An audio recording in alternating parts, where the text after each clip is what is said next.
मैं डॉक्टर अमित भटनागर पंतनगर कृषि विश्वविद्यालय में प्रोफेसर के पद पर कार्यरत हूं और अपने इस चैनल के माध्यम से मैं कृषि की सही जानकारी देने की कोशिश करता हूं ताकि किसानों को उसका अधिक से अधिक लाभ मिल सके। और चैनल पे मैंने बहुत सारे लेक्चर्स अपलोड कर रखे हैं जो कई प्लेलिस्ट में हैं। ये लेक्चर्स जो हैं स्टूडेंट्स के लिए बहुत महत्वपूर्ण हैं और उनके कोर्सेज में काम आते हैं, लेकिन किसानों तक मेरी बात सही ढंग से पहुंचे इसके लिए मैंने एक अलग प्लेलिस्ट बनाई है, कृषि किसान, जिसमें मैं हिंदी में अपनी चर्चा करता हूं। तो आप अगर किसान के रूप में इसको देखना चाहते हैं तो आप कृषि किसान प्लेलिस्ट के लेक्चर्स देखिए, और अगर आप स्टूडेंट्स हैं तो आप प्लेलिस्ट में जाके जो डिफरेंट कोर्सेज के लेक्चर्स हैं आप उनको देख सकते हैं। आज जो मैं बात करना चाहता हूं वो किसानों की ही बात है कि क्या हमें रासायनिक उर्वरकों का प्रयोग करना चाहिए। ये एक बड़ा विवाद रहता है कि क्या हम प्रयोग करें, यूरिया का प्रयोग करें, डीएपी का करें, रासायनिक उर्वरकों से हमें क्या क्या नुकसान होते हैं, हमारा पर्यावरण भी खराब होता है और कई प्रकार की संभावनाएं होती हैं और कई प्रकार की बातें होती हैं।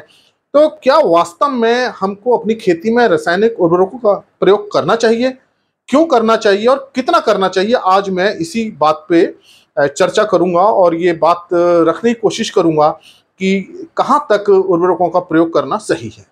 देखिए, हम जो उर्वरक प्रयोग करते हैं उसका मुख्य उद्देश्य केवल एक ही होता है, वो है पोषक तत्वों को प्रदान करना। और मैं अपनी पहली चर्चा में, कई चर्चाओं में बता चुका हूं कि किसी भी फसल के लिए, किसी भी पौधे के लिए, चाहे वो पेड़ हो, चाहे वो सब्जी हो, फूल हो, कोई भी हो, उसको अपना जीवन चक्र पूरा करने के लिए 17 पोषक तत्व आवश्यक होते हैं। वैसे तो जो पौधे होते हैं कई प्रकार के पोषक तत्वों का भूमि से अवशोषण करते हैं, लेकिन 17 तत्व होने बहुत जरूरी है, इसके बिना इनका जीवन पूरा नहीं हो सकता। और इन 17 तत्वों में कुछ की बहुत ज्यादा आवश्यकता होती है जिसको हम प्रमुख पोषक तत्व कहते हैं, और कुछ की जरूरत कम होती है जिसको हम सूक्ष्म पोषक तत्व कहते हैं। और ये सभी तत्व प्राकृतिक रूप से मिट्टी में उपलब्ध हैं। इसी कारण से पौधों की ग्रोथ होती है और उसमें उपज आती है। अब एक मान लीजिए खेत है और उसमें हम कोई फसल उगा रहे हैं, मैं उदाहरण गेहूं का ही ले लेता हूं, और इस फसल को उगने के लिए एक छोटा सा मैं उदाहरण ले रहा हूं। इसमें हमने गेहूं बोया है और इस गेहूं को उगने के लिए, इसकी बढ़वार के लिए, इसके कल्ले निकलने के लिए, इसमें बाली आने के लिए निश्चित रूप से पोषक तत्व चाहिए। और ये पोषक तत्व कहां से आते हैं? इस मिट्टी से आते हैं। और जितनी जरूरत होती है मिट्टी उतना इसको दे देती है, तो हमको बाहर से उर्वरक डालने की जरूरत नहीं है क्योंकि इसकी आवश्यकता पूरी हो गई।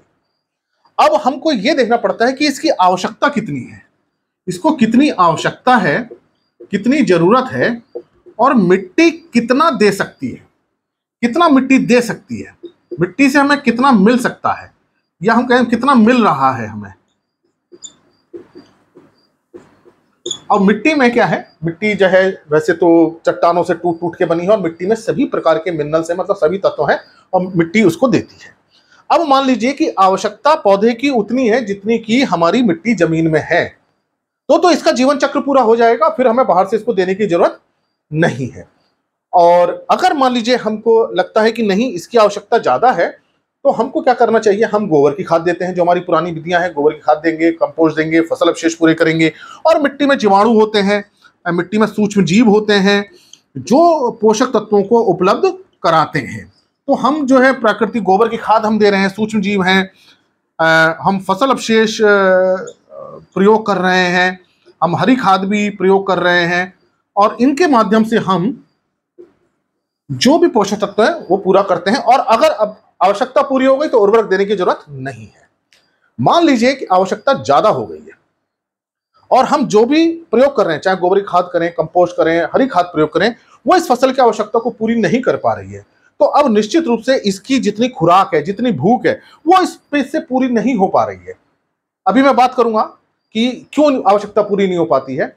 अभी इस बात को समझें कि जितनी आवश्यकता है और जितने भी हमारे प्राकृतिक तरीके हैं मिट्टी में जो भी है, उससे पूरी नहीं हो पा रही है, तो इसका प्रभाव निश्चित रूप से इस फसल की बढ़वार पर आएगा। एक मान लीजिए जितनी हमारी भूख है और हमको भूख के बराबर खाना नहीं मिल पा रहा है, तो हमारे शरीर में उसके असर आने शुरू हो जाएंगे, शरीर कमजोर हो जाएगा, बीमारियां लगने लगेंगी, और हम जितना काम प्रतिदिन करते हैं उतना काम नहीं कर पाएंगे, हमारा शरीर में मतलब उतना आलस्य रहेगा या हमारी शक्ति कमजोर हो जाएगी।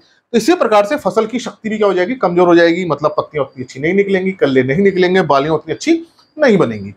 तो अब इसकी जो आवश्यकता है और जो मिल रहा है, अगर ये इसमें अंतर आ रहा है, तो हम क्या करेंगे, बाहर से फिर हम उर्वरकों का प्रयोग करते हैं।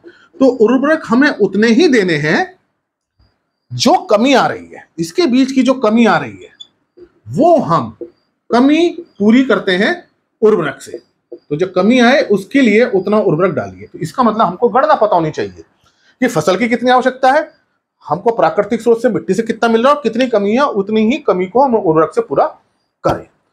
और अगर हम उर्वरक कम डाल रहे हैं, कमी से भी कम डाल रहे हैं, तो फिर वो फसल में उतनी अच्छी पैदावार नहीं होगी। और ज्यादा डाल रहे हैं तो फसल तो ले नहीं पाएगी। कमी, मान लीजिए कमी है 10 किलो की, मान लीजिए 10 किलो नाइट्रोजन की, और 10 किलो नाइट्रोजन यूरिया के माध्यम से दे रहे हैं, पूरा हो जाएगा। अब मान लीजिए हम 20 किलो नाइट्रोजन के बराबर यूरिया दे रहे हैं, तो फसल तो ले नहीं पाएगी। अब क्या करेगी, वो डिस्टर्बेंस करेगी, क्योंकि वो मिट्टी में रहेगी, हवा में जाएगी, गैस बनाएगी, पानी में जाएगी, तो उससे क्या होगा, पर्यावरण प्रदूषण होगा। तो अगर हम जितना जरूरत है उतनी देंगे तो बैलेंस हम मेंटेन रख सकते हैं, संतुलन रख सकते हैं। होता क्या है कि हम उर्वरकों को बहुत ज्यादा प्रयोग कर देते हैं बिना सोचे समझे कि कितनी आवश्यकता और कितने जमीन से मिल सकता है। तो ये बात तो समझ में आई कि उर्वरकों का प्रयोग हमें तभी करना है जितने हमारे प्राकृतिक स्रोत हैं, जितनी हमारी मिट्टी की ताकत है, वो पौधे को पूरा नहीं कर पा रही है। अब देखिए, जो मिट्टी हमारी कई करोड़ों वर्ष पूर्व बनी है और खेती हम कई सालों से करते आ रहे हैं, तो वो खेती करते करते अब इस मिट्टी के अंदर पोषक तत्वों की कमी होने लगी है। दूसरा कारण यह है कि पहले वर्ष में एक फसल उगाते थे और एक उसमें फसल नहीं उगाते थे, एक ऋतु में। तो एक फसल उगा लेते थे ज्यादा ज्यादा, या बहुत हुआ तो 2 उगाई फसलें उगाई, तो मिट्टी उस हिसाब से देती रहती थी। अब क्या है, फसलें 2-2 हो रही हैं, 3-3 हो रही हैं। तो उस कारण से मिट्टी की, पहले से मिट्टी अब ताकत कमजोर होती जा रही है, क्योंकि हम कई सालों से उसी मिट्टी में फसल ले रहे हैं। तो उस मिट्टी का पोषक तत्व निकलता जा रहा है, और हम फसलें भी 2-3 कर दी हैं, तो फसलों की आवश्यकता बढ़ गई है वर्ष भर में, तो वो मिट्टी से पूरी नहीं हो पा रही है। तो इसका मतलब कि मिट्टी की ताकत भी कम हो रही है, क्योंकि कई सालों से हो रही है। दूसरा, हमने फसलें ज्यादा उगानी शुरू कर दी हैं, तो हमारा अवशोषण भी ज्यादा हो रहा है। और एक जो अन्य कारण है कि जो पहले फसलें हम उगाते थे, जैसे हम गेहूं ले लें, मक्का ले लें, धान ले लें, उनकी प्रति हेक्टर या प्रति एकड़ उपज बहुत कम होती थी। आज जो हम उपज ले रहे हैं गेहूं की, बहुत ज्यादा जा रही है, 60 क्विंटल प्रति हेक्टर तक जा रही है। मक्का की 80-90 क्विंटल प्रति हेक्टर जा रही है। धान की भी बहुत ज्यादा जा रही है, जबकि पहले यही उपज 20-30 क्विंटल प्रति हेक्टर हुआ करती थी। तो उपज कम थी, मतलब कि इसकी आवश्यकता भी कम थी। अब जो आजकल जो प्रजातियां हैं, वो अधिकतर जो है किसके लिए बनाई गई हैं, उपज के लिए, जिनकी उपज ज्यादा होती है। जो उपज ज्यादा है तो इसका मतलब उससे पत्तियां भी ज्यादा निकलनी है, बालियां भी ज्यादा आ रही हैं, तो निश्चित रूप से उनकी क्या होगी, आवश्यकता भी ज्यादा होगी। तो आजकल जो हम प्रजाति उगाते हैं उनकी आवश्यकता ज्यादा है, जबकि जो पुरानी ट्रेडिशनल वैरायटी है उनकी उपज भी कम होती थी, आवश्यकता भी कम होती थी। तो एक तरफ तो आवश्यकता बढ़ती जा रही है, क्योंकि उपज उनकी क्या है, ज्यादा है। जी, ज्यादा उपज है तो ज्यादा अवशोषण ही होगा, तभी वो ज्यादा उपज दे पाएंगे। दूसरी तरफ मिट्टी की ताकत कम होती जा रही है, क्योंकि उसमें कई सालों से हम फसल उगा रहे हैं और वो पोषक तत्व निकलते जा रहे हैं। फिर जो हम पुराने समय में हम करते थे, वो गोबर की खाद ज्यादा डालते थे। अब गोबर की खाद डाल नहीं रहे हैं, पशु उतने नहीं है, जितना गोबर चाहिए उतना मिल नहीं पा रहा है, कंपोस्ट नहीं कर पा रहे हैं। फसल अवशेष जो पहले खेत में ला दिए जाते थे, अब फसल अवशेष भूसे के लिए या दूसरे कामों के लिए जलाने के काम आ जा रहा है, वो फसल अवशेष भी जमीन में नहीं जा पा रहे हैं। तो एक तरह से इसके अंदर, जो मिट्टी के अंदर जो कुल पोषक तत्व है, वो कम होते जा रहे हैं, आवश्यकता बढ़ती जा रही है। तो ऐसी स्थिति में हमको इसकी आवश्यकता पूरी करने के लिए उर्वरक हमें डालने पड़ते हैं। अब देखना पड़ता है कि फसल किस प्रकार की। मान लीजिए कोई फसल टमाटर की है, मान लीजिए, तो टमाटर की आवश्यकता जो होगी पोषक तत्वों की, गन्ने के तुलना में कम होगी। तो ऐसे टमाटर में हमें बाहर से उर्वरक डालने की जरूरत नहीं पड़ेगी, अगर हम उसमें ठीक ठाक हम क्या डाल रहे हैं, गोबर डाल रहे हैं, कंपोस्ट डाल रहे हैं, तो उसमें उर्वरकों की जरूरत कम पड़ेगी। लेकिन जैसे गन्ना है या मक्का है या धान है या गेहूं है, ये इसकी आवश्यकता बहुत ज्यादा होती है। अगर हम फूल देखें, फूलों की आवश्यकता कम है, फूल वाले पौधों की, लेकिन फसल जो हम लेते हैं उनकी आवश्यकता ज्यादा होती है। तो इस कारण से भी हमको उर्वरक डालने पड़ते हैं। तो अगर हम खेती इस प्रकार से कर रहे हैं कि हमारी फसल की आवश्यकता, हमारे पास जो उपलब्ध गोबर की खाद है, कंपोस्ट है, जैव उर्वरक है, सूक्ष्म जीवाणु है, या प्राकृतिक रूप से जो हमको उपलब्ध और संसाधन है, उससे हो जाती है, तो हमें फिर उर्वरक की जरूरत नहीं है। रासायनिक उर्वरकों हमें नहीं डालना है, यूरिया, डीएपी, एसएसपी वगैरह हमें डालने की जरूरत नहीं है। लेकिन सूक्ष्म पोषक तत्वों की कमी बढ़ती जा रही है, तो उसके लिए अब मिट्टी में सूक्ष्म पोषक तत्व अगर खत्म हो गए तो फिर हमें उसके लिए उर्वरक डालना पड़ता है। नाइट्रोजन की आवश्यकता बहुत ज्यादा है, पोटेशियम की आवश्यकता बहुत ज्यादा है, जमीन उसको पूरा नहीं कर पा रही है। फास्फोरस की आवश्यकता बहुत है, उसको जमीन पूरा नहीं कर पा रही है, तो उसके लिए हमें बाहर से उर्वरक डालने पड़ते हैं। तो उर्वरकों का प्रयोग इतना है उस कमी को पूरा करने के लिए जो मिट्टी उस आवश्यकता को पूरी नहीं कर पा रही है। तो ये बड़ा मुख्य बिंदु है कि हम इस बात को ध्यान रखें हमारी जमीन की ताकत क्या है। हमारी जमीन की ताकत बहुत अच्छी है, बहुत अच्छी मिट्टी है, वो फर्टाइल है, तो उर्वरकों की मैं समझता हूँ कि आवश्यकता नहीं पड़ेगी अगर हम उसका पूरा पोषण गोबर की खाद या कंपोस्ट से कर दे रहे हैं। अब मान लीजिए मिट्टी ही हमारी कमजोर है और फसल का उत्पादन हम अच्छा लेना चाहते हैं, ज्यादा उपज चाहिए, तो हमको फिर उर्वरक देने पड़ेंगे। तो ये तो आवश्यकता है उर्वरकों की, और ये निर्भर करता है हमारी मिट्टी की ताकत क्या है, नंबर 1। नंबर 2, हम किस प्रकार की फसल उगा रहे हैं, लंबी अवधि वाली है, अधिक उपज वाली है, या ट्रेडिशनल है जिसकी अवधि कम है या जिसकी उपज कम है, क्योंकि वो उसी से उसकी आवश्यकता का निर्धारण होगा। तो ये 2 बिंदु बहुत महत्वपूर्ण है। तीसरा, हम वर्ष भर में कितनी फसल उगा रहे हैं, 2 फसल उगा रहे हैं, 3 फसल उगा रहे हैं, जितनी फसल उगाएंगे जमीन से उतरे पोषक तत्वों की जरूरत पड़ेगी। तो ये इसलिए हमको उर्वरक, अब आपको समझ में आ गया हो क्यों हमें देना पड़ता है। और ऐसा नहीं है कि हम उर्वरक नहीं देंगे तो हमारी खेती नहीं हो पाएगी, ऐसा बिल्कुल नहीं है। अगर हमारी जमीन की ताकत है, मिट्टी में है वो ताकत, तो हमारी फसल हो जाएगी। और ताकत कहां से आती है, वो ताकत मिट्टी में अपने प्राकृतिक रूप से जो उसके मिनरल्स हैं जिनसे वो बनी है उससे आती है।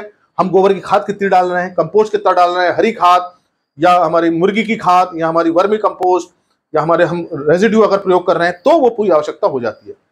अगर हम जैविक खेती की बात करते हैं तो जैविक खेती में हम जो प्रयोग कर रहे हैं, इतना हम न्यूट्रिएंट्स दे देते हैं, पोषक तत्व देते हैं कि हमें बाहर से उर्वरकों की जरूरत नहीं होती है। अगर ये हम उर्वरक इतने पोषक तत्व नहीं देंगे तो फिर हमारे फसल पे प्रतिकूल प्रभाव आने लगता है। तो जैविक खेती में इसी कारण से हम पहले से पूरी व्यवस्था करके चलते हैं कि हम जो फसल उगा रहे हैं उसकी आवश्यकता हमारे जो है उपलब्ध जितने संसाधन है उससे हो जाए। और जैविक खेती में इसलिए रासायनिक उर्वरकों का प्रयोग भी मना किया जाता है, क्योंकि रासायनिक उर्वरकों से कहीं ना कहीं वातावरण पे तो प्रतिकूल प्रभाव पड़ता ही, क्योंकि जब रासायनिक उर्वरक बनते हैं, जिस फैक्ट्री बनते हैं वहां से धुआं निकलता है, वहां से पर्यावरण प्रदूषण होता है। फिर जब हम ट्रांसपोर्टेशन करते हैं, चाहे रेल से करें चाहे बस से करें, वहां से भी जो है धुआं निकलता है, मतलब पर्यावरण प्रदूषण होता ही है। ये तो निश्चित है कि जब उर्वरक बनते हैं उनका ट्रांसपोर्टेशन होता है तो उसमें प्रयोग होता है। और उर्वरक पूरी तरह से मिट्टी में प्रयोग नहीं हो पाए, जैसे नाइट्रेट नाइट्रोजन है, तो नाइट्रेट लीचिंग से जो है ग्राउंड वाटर पॉल्यूट हो जाता है, जमीन का पानी पॉल्यूट होता है। गैस डीनाइट्रिफिकेशन से नाइट्रस ऑक्साइड गैस बन जाती है, ये भी अच्छी गैस नहीं है। पानी वोलेटाइजेशन से पानी भरने से मीथेन गैस बनती है, ये भी अच्छी गैस नहीं है। वोलेटाइजेशन से अमोनिया गैस बनती है, ये भी अपने पर्यावरण के लिए अच्छी नहीं है। तो इसका मतलब ये नहीं है कि हमको उर्वरकों का प्रयोग नहीं करना है, उर्वरकों का प्रयोग उतना ही करना है जितनी आवश्यकता हो, संतुलित रूप से करना है ताकि उसकी वेस्टेज कम से कम हो। तो इस कारण से अगर हम खेती में अपने इस चीजों का ध्यान रखें कि हम हर प्रकार का पोषक तत्व दें, हर प्रकार के स्रोत से, चाहे गोबर हो, चाहे कंपोस्ट हो, फसल अवशेष हो, कहीं से भी हम करें, चाहे हम बायो फर्टिलाइजर डालें, हरी खाद डालें, तो हमको उर्वरकों की कम आवश्यकता होती है। और अगर दीर्घ अवधि वाली फसल है और ज्यादा उपज चाहिए तो मिट्टी की ताकत उतनी नहीं रह पाती है उसको आवश्यकता को पूरा करने के लिए, तब हम कमर्शियल फार्मिंग में, जिसे हम कहते हैं बहुत बृहद स्तर पर जब हम खेती करते हैं, बड़ी बड़ी प्रजाति लेते हैं जिनकी उपज ज्यादा होती है, तो फिर वहां उर्वरक डालने की आवश्यकता हो जाती है, क्योंकि मिट्टी उतनी आवश्यकता को पूरी नहीं कर पाती। तो आपको मेरी बात ये समझ में आ गई होगी कि रासायनिक उर्वरकों का प्रयोग कितना और क्यों जरूरी है। तो जरूरी तो इसलिए है कि मिट्टी में उतनी ताकत नहीं है ये आवश्यकता को पूरी कर सके। क्यों जरूरी है, पौधों की भली भांति ग्रोथ के लिए, ताकि उनका पोषण सही प्रकार से हो, उसके लिए उर्वरकों का प्रयोग करना जरूरी है। तो ये मेरी बात आपको समझ में आई होगी। अगर आपकी मिट्टी की ताकत अच्छी है, अपनी मिट्टी की जांच कराइए, और आपके पास गोबर की खाद, दूसरी जैविक खादें है, आप उनका प्रयोग कीजिए, तो उर्वरकों का प्रयोग कम करना पड़ेगा। अगर मिट्टी की ताकत कम है, फसल भी हम ज्यादा लेना चाहते हैं, ज्यादा उपज लेना चाहते हैं, तो फिर हमें उर्वरकों का उसकी आवश्यकता के अनुसार उतना ही प्रयोग करना पड़ेगा। तो मेरी ये बात अगर आपको समझ में आई हो तो और लोगों को भी ये वीडियो शेयर कीजिए, ताकि उनको पता चल सके और उर्वरकों के बारे में उनकी भ्रांति दूर हो सके, कितना और क्यों कितना जरूरी है। और लाइक कीजिए लेक्चर को, ताकि मुझे पता चल सके कि लेक्चर आप लोगों को, ये मेरी चर्चा पसंद आ रही है। और अगर चैनल सब्सक्राइब नहीं किया है तो चैनल को सब्सक्राइब कीजिए, ताकि आपको इस तरह की चर्चाएं मिलती रहें। धन्यवाद।